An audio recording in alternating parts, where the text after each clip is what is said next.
اوس یو نظم وایم ښځې اکثر جګړې مګړې ډېرې کوي په دې باندې یو نظم دی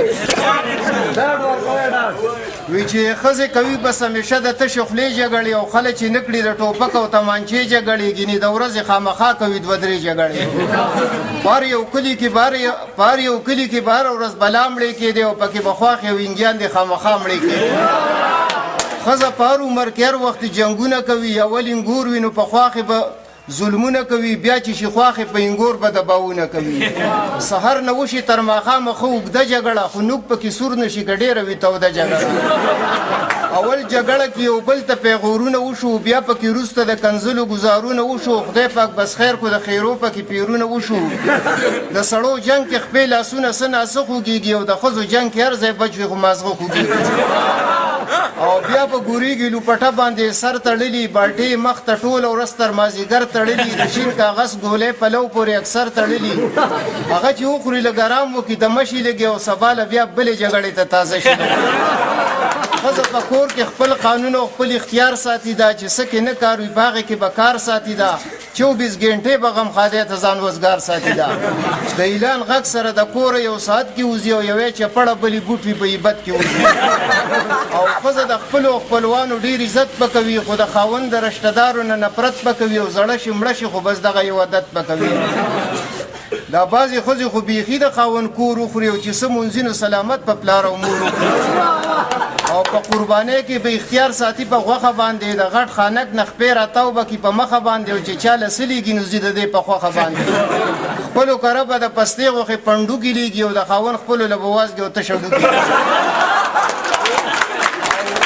ښځه خاوند دوه پیاګانې دي د ژوند د ګاډي چې درېیمه راشي نو بیا نه ورځي پیوند د ګاډي د موټر سایکل نه رکشه شي ورک شي خوند د ګاډي نو د مینې لار روانه شي ځیکه حوصله باندې بیا دوتې بچ کېږي خو یو ټېر ورځي کډه باندې او اخري بند چې اوس جنکۍ تعلیم یافته شو جهالت ختم شو د پخوانو ښځو رواج او زوړ عادت ختم شو خو دومره د خاوندانو خو عزت ختم شو اوس جنکۍ انګاره نه پردو غمونه لځي خو د دې په ځای باندې بازار ته شاپینګونه لځي فتنې او فسادونه د اخره زمانه ده د ځینو خلکو یو شان د چا بل شان عقیده ده الله دې رحم وکړي ډېره ګرانه معامله ده او دا شرک نه د نسي دي دا خبره ښه ښکاره ده مشرکو که بوتان ځان له خدایان نیولي دي او مسلم هر مراد له باباګان نیولي دي پلاني بابا له لاړ شه ننکۍ به دې جوړېږي د بل بابا له لاړ شه که غوږونه دې خوږېږي دا بل بابا د تبې دی چې تبه پېښه کېږي په لاس او خپو کو باد وي د دې بل سره جوړېږي زمونه مولیا چې مرتبې ورکړي خدای دي خو دې خلکو د خپل ځانه ورتړلي دا ډیګرې دي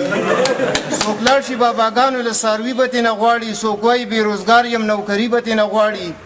څوک وایي دولت را نغدي بیخي به ترې نه غواړي او څوک وایي کور مې نشته د بچي به ترې نه غواړي نو یو کس دلبار کې ناست و داسې رو رو ګوڼېدو چې غوږ مې ورته کېښود واده یې دې غوښتو یو څو ښځې راغلې وې د عمر نه پخې وې په چغو باندې سر وې غورځولې یې بورقې وې چې خیال مې ورته وکړو بس د کوپر نظارې وې او چاپېره د زیارت ته په سجده باندې پرتې وې څه بل شان عجیبه شانته سوالونه یې کول او د قبر چې څه کاڼي و دوی ځان پورې مګلی یوې وې بابا خاوند مې نه مني خبره تعویز او دم درود پې اثر نه کوي د سره دی بلې وې زما خو هم د خاوند نه کېږي یره او دا کور ترې نه خالي که چې بیا ګرځم بې خطره نو د ده نه کونډه ښه یم بابا وایي که څه غم او که دا کار دې ونه کړو کرامات دې نه منم بیا بلې وې بابا چې جهنم دې راته کور و غلطي مې پکې نشته بې ګناه سوځم په اورو د زوی د زړه مې که د خپلې ښځې نه ته تور او یا مړه دغه بلا که چې شم خلاصه د انګورو نو ماوې خانه دا سوال دې د کوو قابل خو نه دی او یا ترور دا بابا دی اجرتي قاتل خو نه دی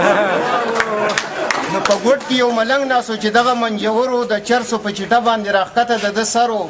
په مخه ټوخېدو که به د هېڅ نه دی خبر و راتلې به ورله ښځې مړه سم ډېر بختور و